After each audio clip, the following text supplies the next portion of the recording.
Hi, welcome back to Open Range, the real estate edition for this week. I am your host, Will Gardner with Century 21 Morrison Realty. I'm the broker associate and realtor at Century 21. And today's show is going to be jam-packed full of stuff. One of the things that we constantly are hitting throughout each week we're doing these episodes in the recent past and probably continue in the future is data centers and how they affect real estate, because that is a big part of I guess it's a big part of the communities that are in North Dakota, and especially in my town in Mandan. So there's a little more focus on our situation here in Mandan, but across the state, it's a really important topic and something that I'm hearing a lot of feedback from a lot of people, asking for a lot of feedback to get some sort of wisdom to understanding of what exactly is the important points that people care about in their communities and how to help them grow. So yes, if you do have any questions, please email, call the show down here. And we'd love emails better. It's just an easy way to digest it. But feel free to call as well if you have a short important point that you want to get across. Love to take a call. Also, if you have any real estate needs, I'm always there to help. As a realtor, I help both in all three: land, residential, and commercial. And so if there's any needs you have, this is something that I provide as a service to try to educate people. But this is my job and what I love to do, my passion. So we're going to focus, like I said, right off the bat, and I'm going to talk a little bit about, I'm also on the Mandan, City of Mandan Planning and Zoning Commission. And we are going to be voting pretty soon on how we are going to restrict potential data centers in Mandan. And one of the things that is important to me as a commissioner is what our people are thinking, with how they're feeling. I've over the years have developed a political philosophy, and not necessarily conservative liberal. Yes, I am more conservative, much more conservative. But when it comes to a political philosophy, I guess more of a governance philosophy. One of the things that I've come up for two terms is lead versus represent. And I'm just going to talk about that and how that's different. So there are times when someone who's on a committee or on a commission or is a political person needs to go ahead and lead and maybe do something that maybe not everyone is on board with, or maybe take a chance and go against the grain when something is very critical, very important to get through. But then there's also times when you're representing people and you're taking what you feel as someone who's been in charge of trying to vote for something, and you're getting that perspective out of the clutter, right? You're kind of ignoring your own feelings on it and what you think is important, and you follow, not necessarily follow, but you represent what the people are wanting and needing. So I've been thinking about that and how that's different. And I've probably thought this for many, many years, like how do I juggle this, right? Because there is a lot of negativity in the discussions of the data center, just that I'm seeing online. And so one of the things that I wanted to do, I mean, I've my previous shows, I've pointed out some of the positives of it, because I do think that growth is important, and that's a lot of the reason why I loved being on the commission, because I wanted to promote growth. But I'm leaning more towards having a lot more restrictions on these data centers, and it's because of how I feel about the representation side. I just don't believe that, and I carry this thinking through everything I do in my life. It's sort of an axiom of part of my belief systems, that I believe that if you're not bringing everyone on board with you, that saying that I'm from the government and I know better and you don't understand anything, like I don't think that is, that's a no-go for me. You have to bring people with you, and the people have to want it, right? And so if data centers aren't something that people want, then I don't want to vote for them. And that's the way that I see it. If there's a very large amount of people that are fighting this, I mean, who am I to say, oh, you people don't understand, you just don't know what's good for you, we're going to shove this down your throat. And that's been something that's been on my heart a lot. That may sound a little soft, but that's how I feel. I mean, I feel that if not everyone can get on board, and we're not going to get everyone on board. And when I say we, I'm talking about whatever the decision is, whether it is fully against or fully for. We as a people are not going to get everyone on board in the same. That's just not going to happen, right? And so, the best we can do is try to get a pretty good consensus, and that's kind of what's been guiding my thought process on how we deal with these data centers. Is we need to have some sort of major consensus with the people that this is something that the people want. So one of the things in considering what do people want, I believe that the people that have been organizing some of the talks, and I've been to, I don't know how many, I've been to at least 3, 2 in Mandan, 1 in Bismarck, sat in the back, listened to everything. It was interesting, not once did the organizers realize or ask about if there was anyone in the audience that was part of any kind of leadership, to ask their opinions on them and ask them to take part in it. And I suppose to some degree that makes sense, because I think a lot of the candidates there's a lot of Democratic candidates that are really trying to push this issue. It is an election year, and so there are obviously going to be some benefits that they're going to see bringing issues forward. And there's some good things too, that bringing issues forward is a good thing. It's a healthy thing. And so they deserve some kudos to getting the topic in front, and so we can think about it and take it seriously, because it is a big decision. But it also is, I think, to some degree, it's maybe question how much of the loud voices that are out there are really, how well informed all of those voices are. And I think some of them are, and some things are not. I've gotten some phone calls that say, well, why is the city building this data center? Well, there's so many things wrong with that one sentence. There's so many things that are not true with that one sentence, and that's just one person. So as I try to understand, am I representing the people? The first thing I have to ask is, well, are the opinions that people have, is it based on logic and reasoning and just the facts, not even logic or reasoning, but just, is it based truly on facts? And so that's why I've been working hard as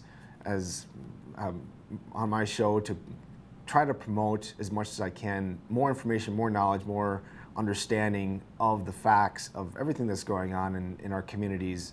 It's a lot of change. But at the end of the day, even if people don't understand everything, and we try as hard as we can in each of our own ways to try to help each other understand the difference, the facts of what's going to happen with potentially with these data centers, and they vary on project to project, vary too. So we still don't even have all the facts that we need to have. I'm not even sure for the one in Mandan. I'm not even sure if we don't even have an application. So an application for a data center. So we are pretty far ahead of the game to be making any decisions. However, the commission does have to make a decision on the data center, how much, what are the restrictions that we're going to have just in general for data centers.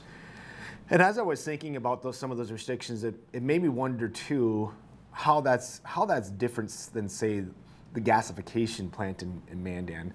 And I don't know, maybe the producer can bring that up of what that gasification plant looks like, and even maybe the proximity to that. I know I'm putting them on the spot there, but maybe if we find that, it's a great visual to see how close the current large industrial space with the gasification plant is, how close it is to just the schools.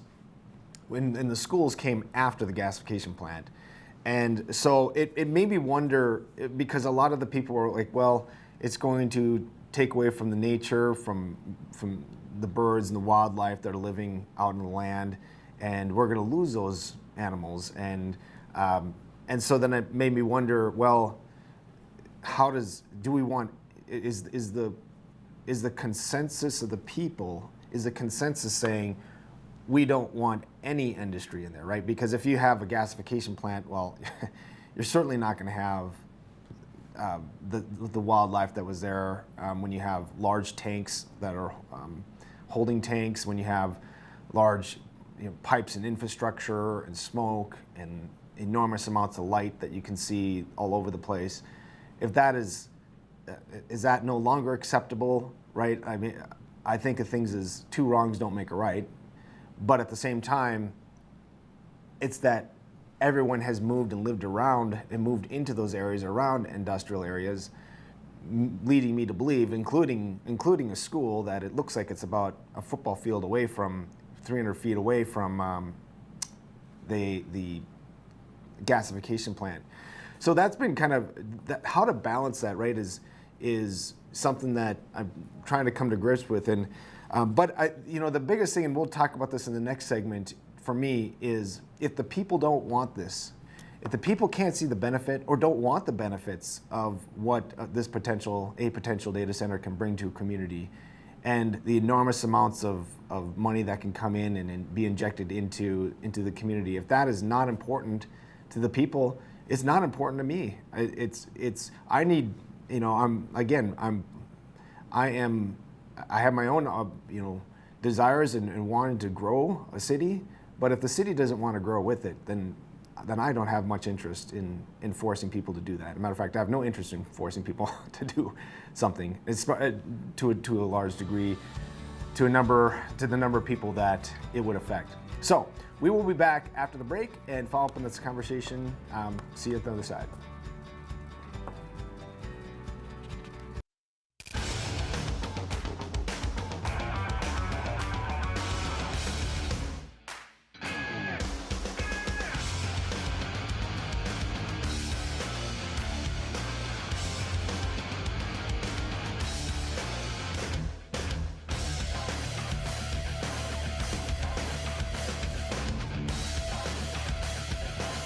Stop out to our facility, Highway 22 South. Let us build a truck for you. Find relief for what ails you at Steep Me Tea Apothecary. Teas, supplements, tinctures, and more. Formulated to fight whatever has you down. We're Bismarck Mandan's favorite place to find delicious, natural, and easy ways to alleviate symptoms brought on by anything from colds to cancer. Brew a better you at Steep Me Tea Apothecary. Steep Me products may cause side effects, including but not limited to improved mood, deeper sleep, enhanced hydration, renewed sense of smell, increased energy levels, superior balance, boosted immunity, proper digestion, restored sense of calm, and a delightful smelling home. Welcome to Arrowhead Cleaners. Newly renovated, modernized, and ready to make your cleaning needs hassle-free. From commercial and residential wash and fold laundry services to the latest in professional dry cleaning techniques, we are dedicated to your unique needs, offering alterations, fabrications, and even custom hat making. So whether you're a busy professional, a family on the go, or even a rodeo champion, Arrowhead Cleaners is here to take your things from messed up to dressed up. Now celebrating our 64th year in Arrowhead Plaza. Welcome to Radiant Retreat Tanning and Spa in Mandan, where a relaxing spa experience meets the latest in healing innovations. Take total control of your massage in our Hydro Massage Bed. Experience whole body healing in our Zero Body Cryo Bed. Let our salt sauna and halo generator restore your respiratory and skin health. And of course, tailored tanning will keep you looking as good as you feel. Discover your best self at Radiant Retreat, 1307 First Street Northeast, Mandan. Are you dealing with arthritis, nerve and back pain, dry skin, or superficial wounds, but found no relief? Give Stewart's Natural Health a try. For over 4 decades, Stewart's Natural Health has been helping people and animals with herbal and natural oil lotions, ointments, and creams with a mission to help you relieve pain and feel your best using the power of nature. Discover the safe, drug-free solution to your pain, guaranteed or your money back. Visit stewartsnatural.health today. West River Equipment of Mandan is here to help you maintain peak productivity in your operation. As an authorized dealer for many high-quality equipment lines, we have the new and used equipment it takes to make your farming, ranching, or construction operation profitable and efficient. West River Equipment also has the parts on hand and the experienced technicians in our shop to get your equipment back in action fast. Find what you need at West River Equipment on Old Red Trail in Mandan.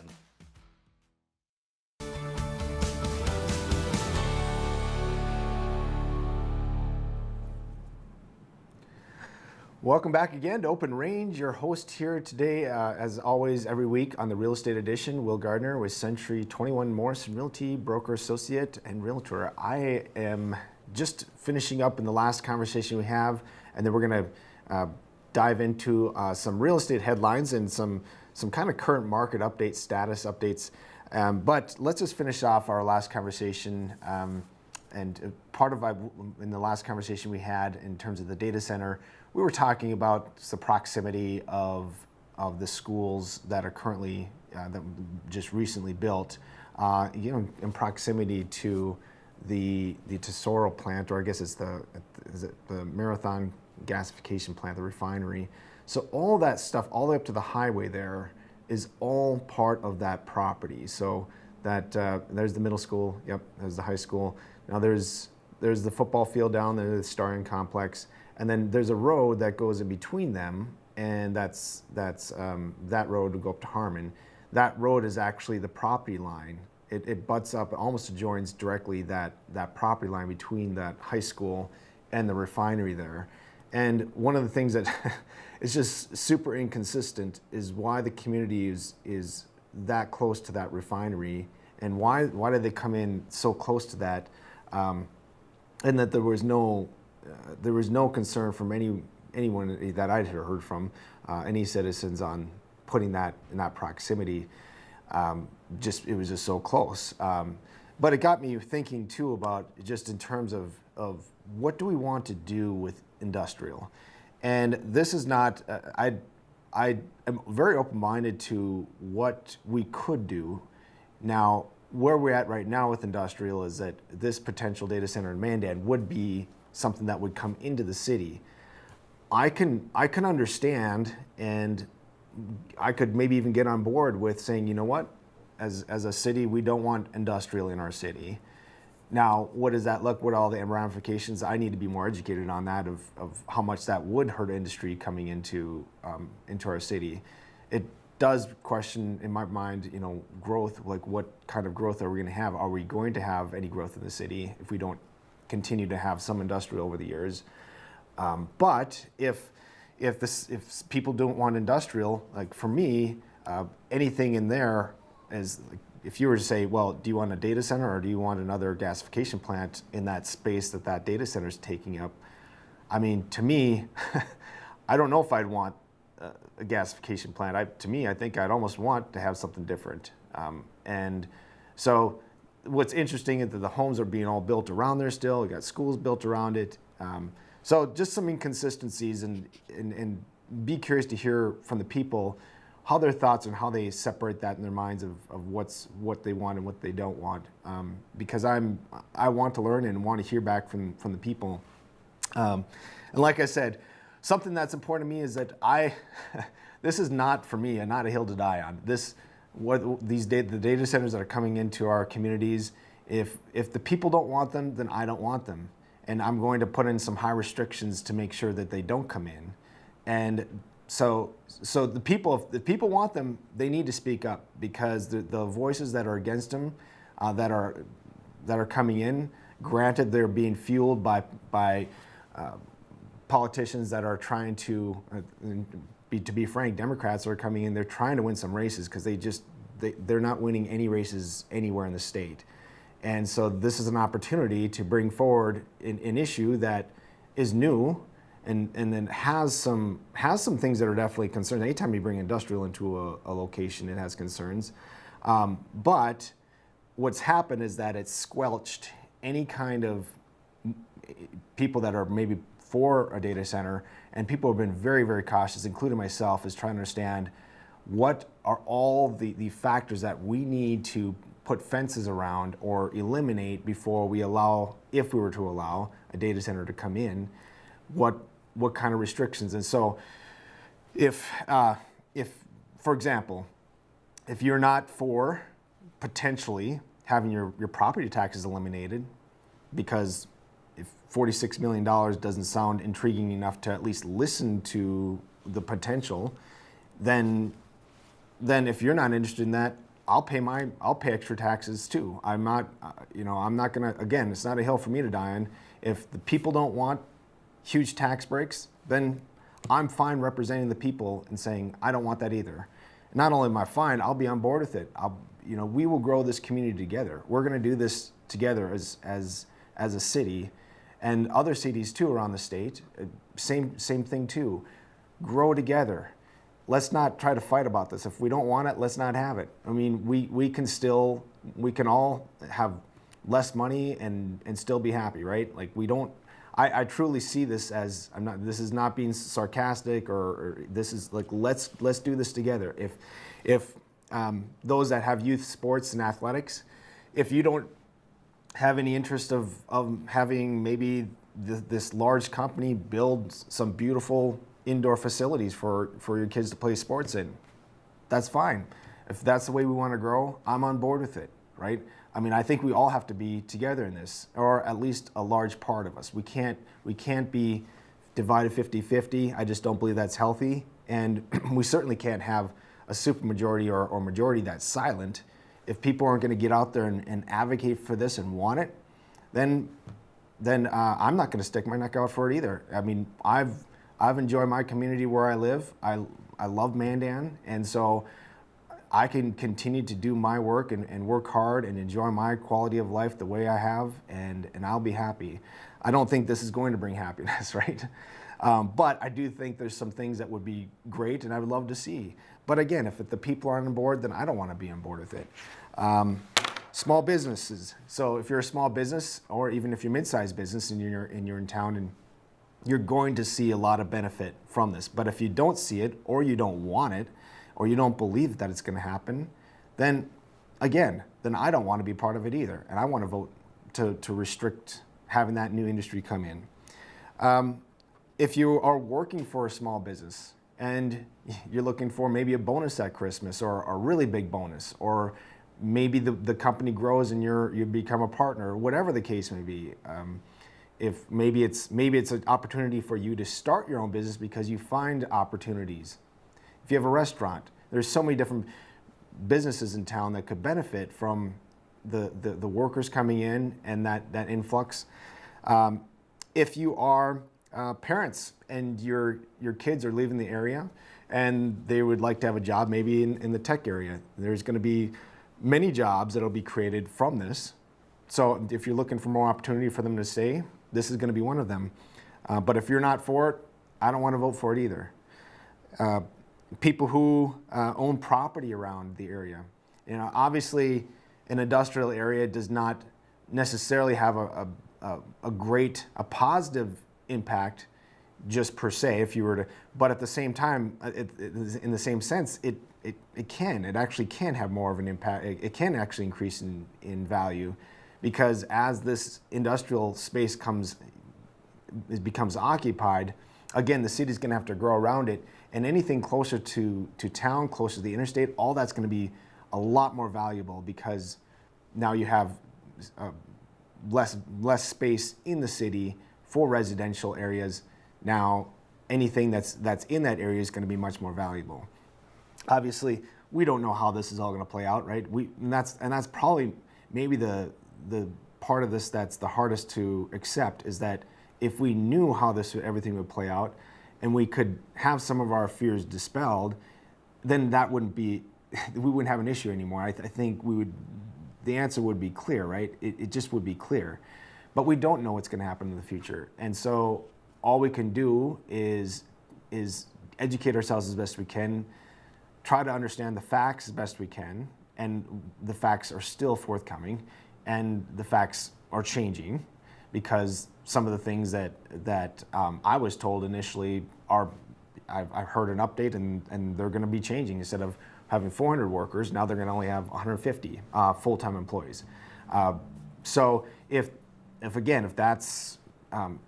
those items that we talked about, everything from taxes, maybe eliminating taxes, to more facilities that could be just gifted or paid in very large parts by these organizations, to small business benefits, to you as individual workers getting bonuses or getting some sort of salary increase because of all the business coming in.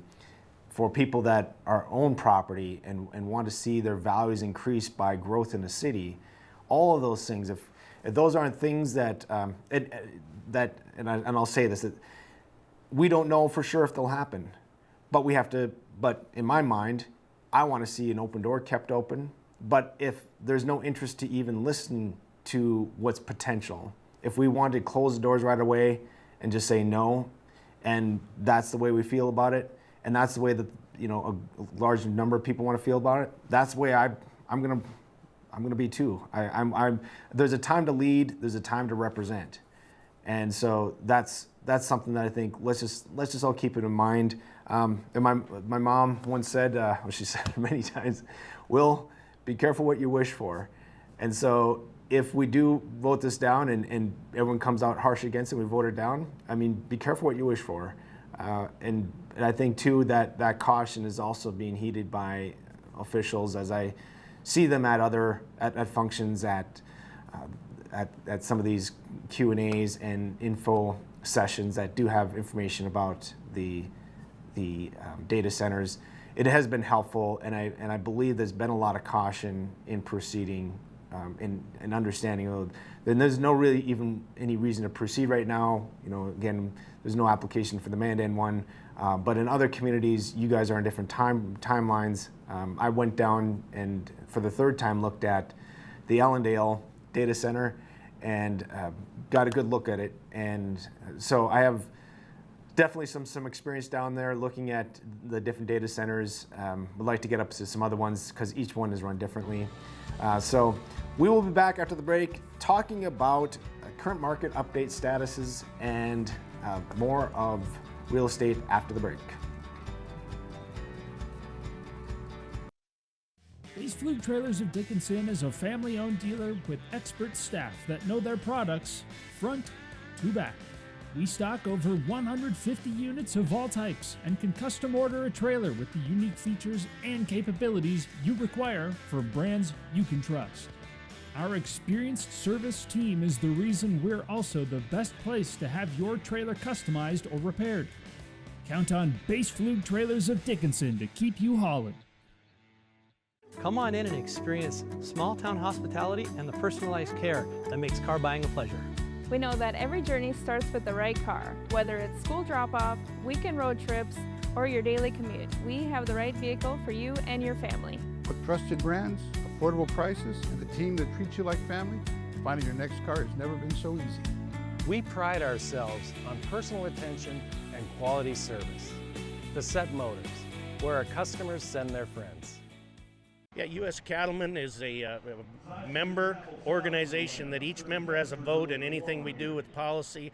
We're representing the independent cattleman or the cow-calf guy or an independent feeder or whatever. We like to support the independent producer. Talking about mandatory ID, we're talking about COOL, we're talking about all the legislation that's going to be coming down with the new administration. There's going to be lots of moving and shaking, so always check us out at our website, uscattleman.org.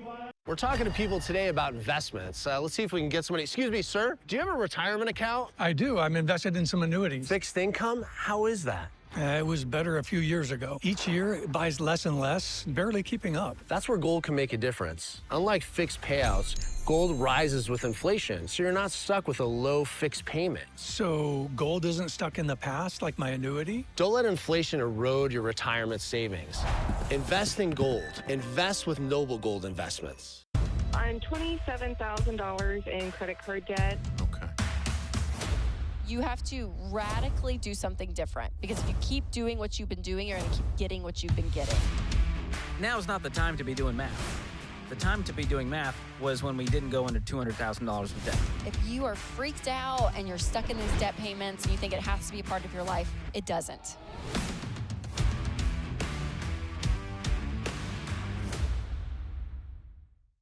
We are ladies of Another View. Join us every weekday morning at 9 o'clock a.m. as we discuss the big topics from North Dakota, the nation, and around the world. We chat with everyone from celebrities and medical professionals to politicians, local business owners, and neighbors about the topics and stories that affect all of us. We are unscripted and uncensored real news from real people. So join us every weekday morning for Ladies of Another View on Beck.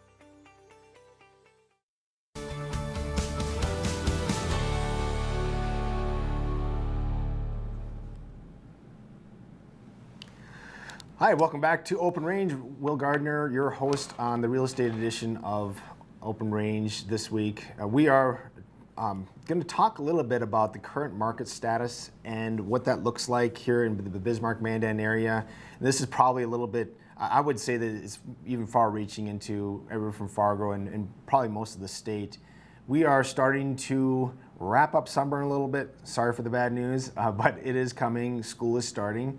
And that's kind of changed our market a little bit, as it does every year. Real estate does have a seasonal component to it. And so one of the things that's changed recently is a couple things. One, obviously the time of the year, but the interest rates have also changed. So we're going to talk about how that has impacted. The change hasn't been too drastic, but it has still been a little bit of a change to where it has made an impact. So what is kind of hot right now is land. Land is, and when I say hot, I'm talking about calls that I'm getting from buyers. The interest that I'm getting is pretty significant right now. There's a lot of people that are looking to purchase some land, and there's some reasons. So people might ask, why land? Why now? The reason is because people are looking for projects that are coming into the next year. And so the idea is that you buy some land now in August, and then you start floating into September, you close. Then September to October, you can probably still pour a foundation, get your concrete work done. That leads into late October, early November to get the framing done and to close it up so that you can be working inside and finishing off, getting ready for winter. So there's some seasonality to this, and so that's kind of why you see a little bit more of a rush on land sales. I think also too, there is a component too that I believe people are hopeful that maybe some data center with all the data center news that's coming that we're dealing with there, that I do think people believe there's potential for more spots for data centers to buy up. There is mandate by the Trump administration to have more data centers, and so I think that's part of the reason too that people are pushing for more, and there's a lot more investment dollars getting spent on this initiative. So that's part of it, not all of it. Building is, I think, a significant part of it. We did just get, I believe last week we had a listed, and I don't know if we can pull this up, Mr. Producer, number 2. This is, now there's 5 of these. There were 24 acres. This is along 66 and Old Highway 10. And this is just one of the parcels listed at 369.9. And that is right on the border of the city of Bismarck, and that road that you're looking to the right there, that's going to Lincoln. Just a beautiful piece of land. This has now been harvested. So this video was taken right at springtime. This one came on, and then the other owners next to it, there's 5 owners. The one in the middle is the one that originally came on, and now there's 5 available, and as soon as the 5 came on, one of them sold right away. And so, again, telltale story about that. The top there is that's Old 10 coming in from Bismarck. So that's one piece of land that we have. And the second one I probably would bring up is that number 3. This one is in Rough Rider Lane, and this one is selling for $400,000. This one is, if you know where Crown Butte is, that west part of town by the truck stop there. This is just west of Mandan. This is a 10-acre parcel, has several buildings on there. There's a shop, horse barn, hay barn, and then a lot of different shelters. Just a beautiful piece of property here. And this one is for $400,000, and it's one of those pieces that really is meant for horse lovers, but you could do a lot with this building. There's lots of different buildings that you could be creative with. So we've been just getting a lot of calls on these, and so if you're looking to purchase or looking to list, right now is a time where there's a lot of change coming in and out of the business with, or I guess with inventory, not with the business, but the inventory, a lot of stuff coming on, a lot of stuff coming off, and so this is a good time to keep up your antennas. Look for that land that you wanted. So we're talking about why land sales. So we talked about the time of year, and then we also talked about the need for getting your project finished. So if you're a builder, you want to get that land secured so that you can get working on it, get the concrete put in, get the framing ready to go, so that by November, when the first snow falls, or September, or whenever the first snow falls, hopefully the September snow falls, melts, and is warm for another 3 or 4 weeks after that, at least. We'll take what we can get, but that's part of it. The next part is of the market status here is the rates, and they are a little bit higher than maybe at the peak of our summer. We were hitting maybe we were under 6%, and it just depends. We give these rates up, but they're really ballparks, and I'm just telling you what I see from emails from the lenders that are sending them to us. We were starting to see things that were creeping into the 5s. I was getting a little excited, and now we're back up to 6.5. I'm starting to see more in the 6.5. I haven't seen anything over that 6.5. And typically, when I give those interest rates, they're usually advertising them to be that rate if you are the perfect buyer. So typically, it's probably even higher than that in all reality. But that's something that's just kind of a gauge that I've been using. Now, what's interesting is that there are other types of loans, right? So if you're getting a commercial loan, or if you're getting a first-time home buyer loan, those rates are all different than the rates that I've been quoting you, or not necessarily quoting you, but what I've been hearing for numbers out there. So first-time home buyer, they do their own rates. They have their own system. It's completely separated from how the Federal Reserve. Theirs does not move and fluctuate in the Federal Reserve's. Typically, and recently, I haven't seen an update recently, but they've been consistently lower. They've been in the 5s. So there's still some positive news for first-time home buyers. But one of the things that I want people to remember is that when interest rates are higher, it's actually not a bad time to buy. The reason is, there are a few reasons, I guess, and here's some of the advantages. So first of all, you're shopping when people are shopping less. When the interest rates come out and they're a little higher, and that continues to happen, or people start looking, they start to get, I wouldn't say, they're disappointed, right? But they're also have the mindset, well, I'll wait till they come down. Well, when you have that opinion as a buyer, guess what all the other buyers are also thinking? They're all thinking the same thing. Well, we'll wait for rates to come down. So what does that happen? What happens then with inventory? Well, inventory is going to be probably going to be growing because there's less that are going to be selling. So that inventory is going to continue to grow, and your demand is starting to shrink because less people are looking. You got to remember, especially with residential, people are selling their homes. They're selling, they want to have it sold in days, in weeks, right? Like, they get very nervous, sellers get nervous if they're not selling within a few days. It's every day it's on, it feels like forever. I know because I've had houses of my own to sell, not just watching and hearing what my clients tell me, but I also hear the concerns from them directly. And I've also had, again, selling myself, I've had that same concern as, oh man, I just need to get rid of this. And so you have that supply going up, you have the demand coming down because the interest rates are higher, and now you've kind of, because you're selling less, the sellers are more apt to want to just like, let's let these go, and they're more willing to drop the price. So instead of when the competition is high, interest rates are low, everybody's out crazy ready to buy, now you have the opposite effect, right? And so instead of going higher with your offer, maybe over asking price, which I've had to do several times this year to help my clients get their bid, now you can almost go a little bit lower And just think of that difference, that savings. You could be saving $10,000, $20,000, $30,000 between having to go higher versus being able to go lower on a property, and then you could even be more depending on what price the property is priced at. And so that difference is pretty significant.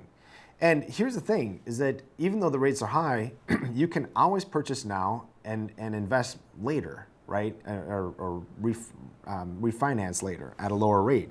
So some people say, marry the house, don't marry the rate. Buy the house, don't buy the rate.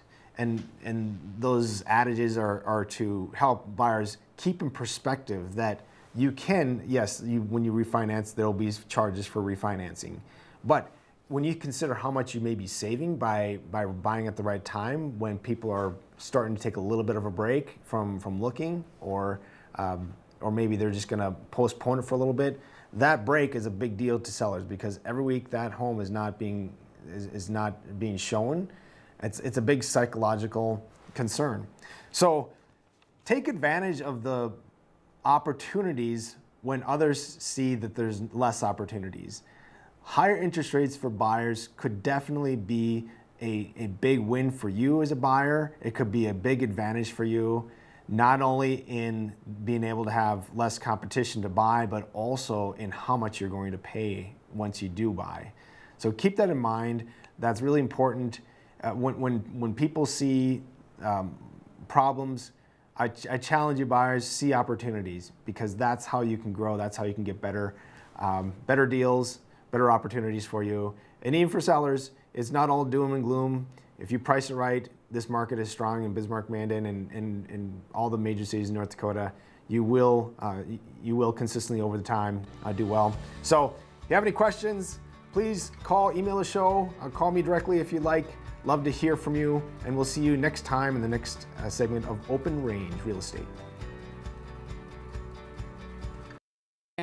That concept of deodorant and the concept of stinky man body, and really putting it into perspective of how you've come up with a product that is going to take care of that day in and day out.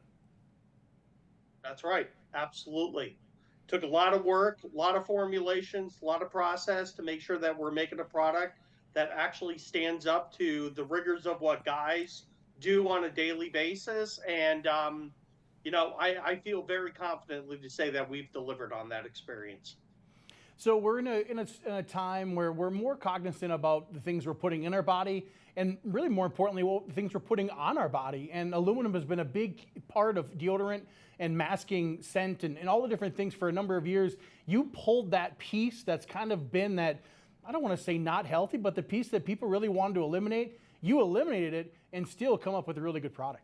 Welcome to Arrowhead Cleaners. Newly renovated, modernized, and ready to make your cleaning needs hassle-free. From commercial and residential wash and fold laundry services to the latest in professional dry cleaning techniques, we are dedicated to your unique needs, offering alterations, fabrications, and even custom hat making. So whether you're a busy professional, a family on the go, or even a rodeo champion, Arrowhead Cleaners is here to take your things from messed up to dressed up.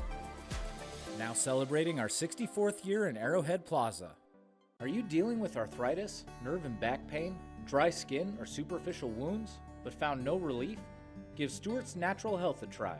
For over 4 decades, Stewart's Natural Health has been helping people and animals with herbal and natural oil lotions, ointments, and creams with a mission to help you relieve pain and feel your best using the power of nature. Discover the safe, drug-free solution to your pain, guaranteed or your money back. Visit stewartsnatural.health today. Ashley, North Dakota is where life moves a little slower, but never gets dull. From hunting, camping, and fishing to safe streets where kids can be kids, this is the best of small town living. And Ashley offers everything you need, from healthcare to hardware to countless ways to stay active. Here, we've invested in our future with major upgrades to roads, parks, and education. Whether you're here for the day or here for life, you'll find Ashley's where you ought to be. There's never been a better time to rediscover the style, reliability, and all-season, all-terrain fun of the all-new Nissan lineup at the new and improved Ryan Nissan. Whether it's the sleek and stylish Murano, the adventure-ready Pathfinder, or the reimagined, ready-for-anything 2026 Rogue, the all-new Ryan Nissan has the vehicle of your dreams at a price perfect for any budget. It's time to rediscover your passion for the road. It's time to rediscover the all-new Ryan Nissan, engineered to endure.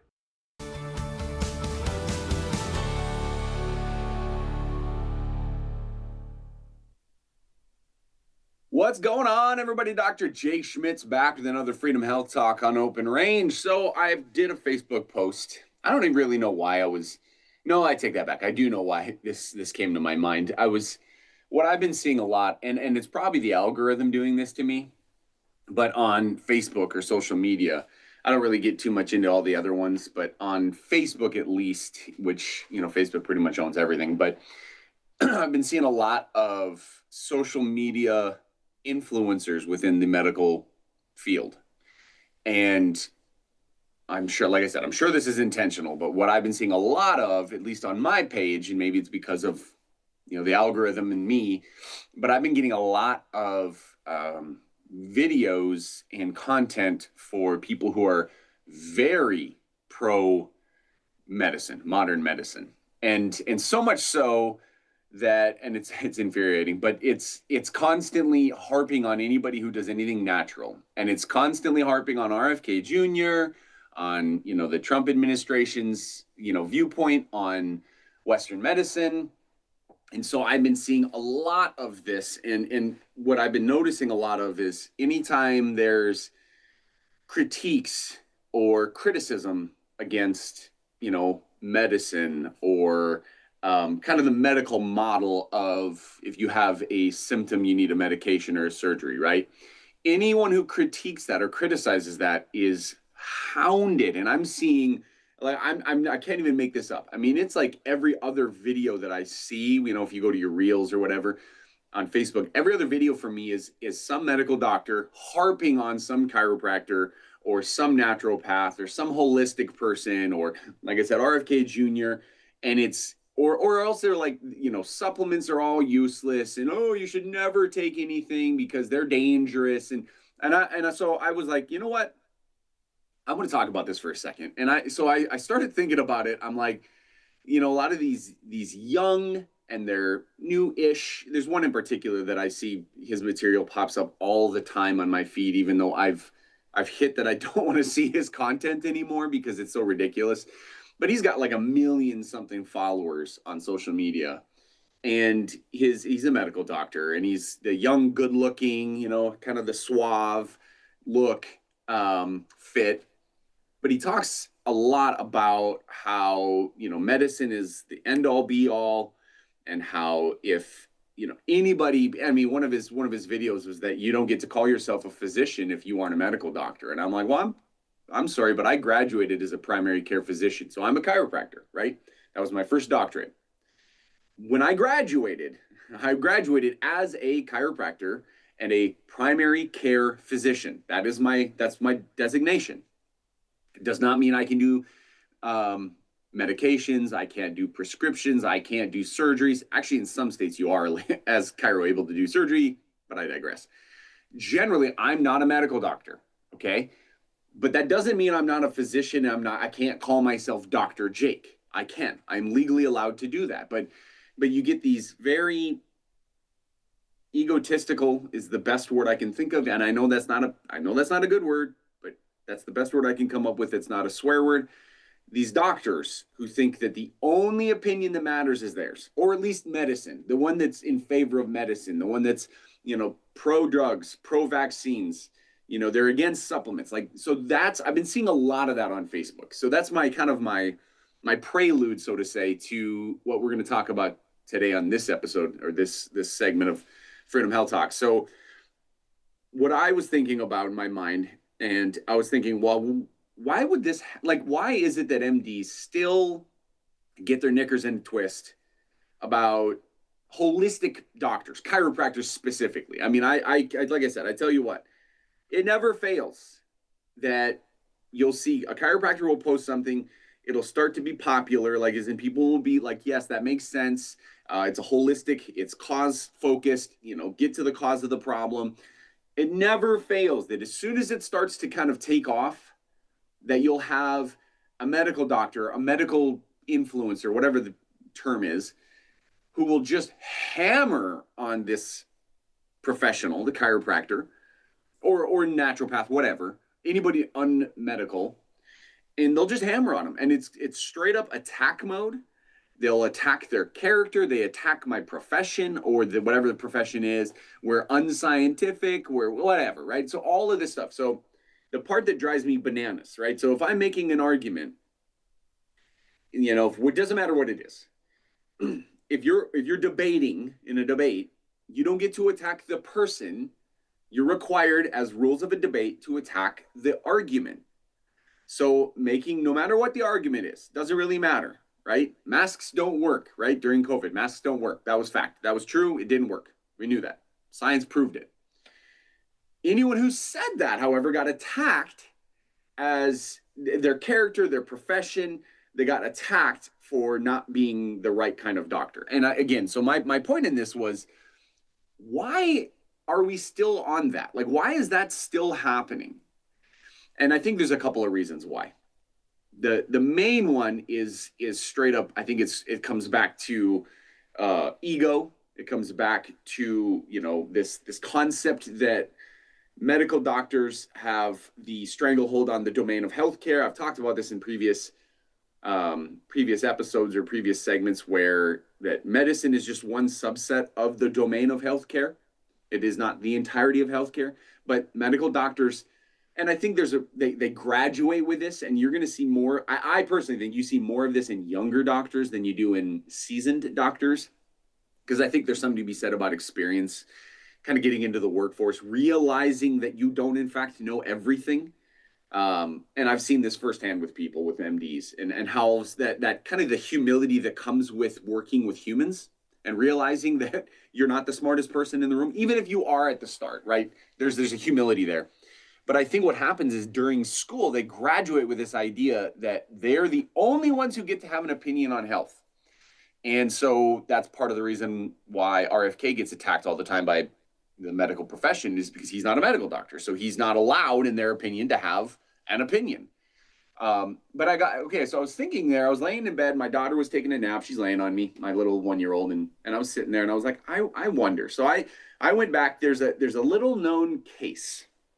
It was a lawsuit that took place in the 80s. Well, I think it started in the 70s, but it concluded in the 80s in Supreme Court. It was called Wilk, W-I-L-K, versus the AMA, American Medical Association. And there was others as well. If you haven't done so, you should go Google that. Wilk v. AMA. There's a case history that will pop up. You should read it.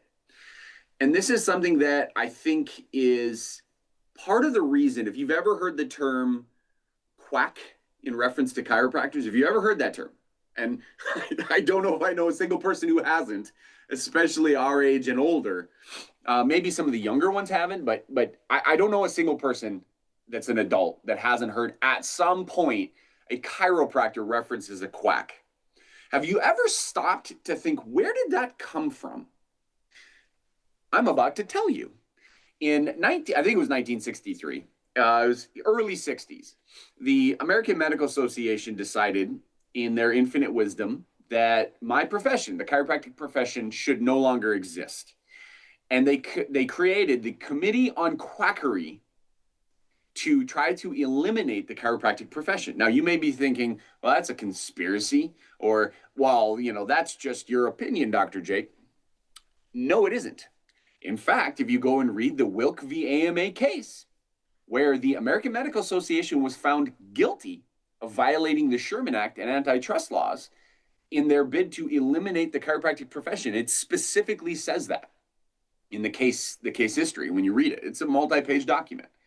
And I reread it, I think it was a couple days ago. I reread it again just because I was like, let me read through this again. It's wild to see all the things they found during discovery for this case.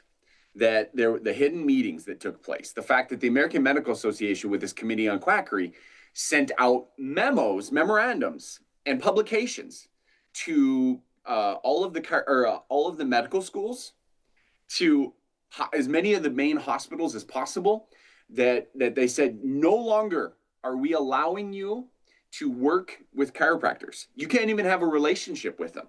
In fact, some states went as far as if they found out that a medical doctor was referring or working with a chiropractor, they would take their license. And so you're not allowed to do that. They also were doing during that time is they were going out and advocating and testifying for certain state legislatures, trying to get rid of the profession. They went to the federal government and they tried to get rid of it. Yeah, you can see that's the exact thing that I was reading. The purpose of the boycott was to contain and eliminate the chiropractic profession. And it's just wild if you read some of the quotes that they found on this. It'll blow your mind. One of the quotes was some version of that. It was one of the medical doctors in this committee was saying that, and it was quoted saying that the young physician needs to know that these chiropractors are taking their money. I'm paraphrasing, but it was some version of that. And again, so what they found was that the AMA didn't like the competition.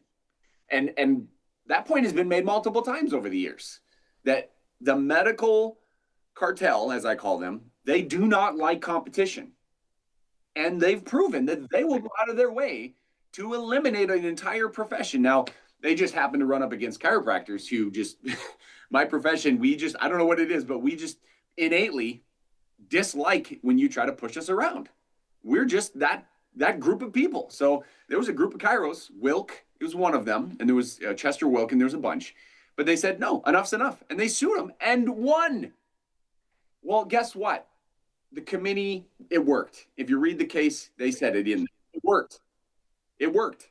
There was an entire generation of people that now think chiros are quacks. And so if you've ever thought about that, that's where it comes from. Go read the case. It'll blow your mind. Just know we're not quacks, or at least most of us aren't. So this has been Dr. Jake Schmitz with another Freedom Health Talk. Hopefully this helps you. You get to choose. All right, I love you guys. Next time.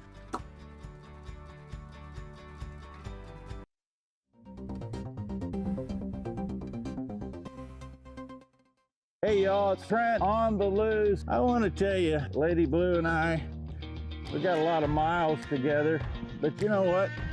You and I got a lot of miles together as well. And all I want to do is bring to you the information on how we maintain a domestic supply of food and fuel for future generations. So I'm going to continue to travel the world and unearth the stories that make it possible that we can live in a free United States of America. Hello, friends. This is Culture Crossroads. Join me, Andrew Southbridge, and my co-hosts, R.C. Williams and Juliana Ormond, as we tackle the issues shaping America. From politics to pop culture, to faith, freedom, family, and the future.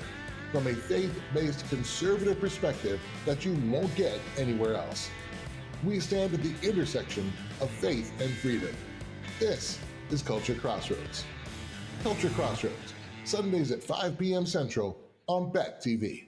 Come on in and experience small town hospitality and the personalized care that makes car buying a pleasure.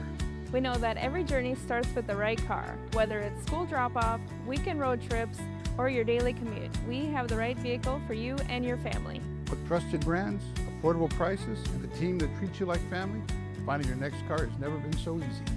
We pride ourselves on personal attention and quality service. Bassett Motors, where our customers send their friends. $27,000 in credit card debt. You have to radically do something different, because if you keep doing what you've been doing, you're going to keep getting what you've been getting. Welcome to Arrowhead Cleaners. Newly renovated, modernized, and ready to make your cleaning needs hassle-free. From commercial and residential wash and fold laundry services to the latest in professional dry cleaning techniques, we are dedicated to your unique needs, offering alterations, fabrications, and even custom hat making. So whether you're a busy professional, a family on the go, or even a rodeo champion, Arrowhead Cleaners is here to take your things from messed up to dressed up. Now celebrating our 64th year in Arrowhead Plaza.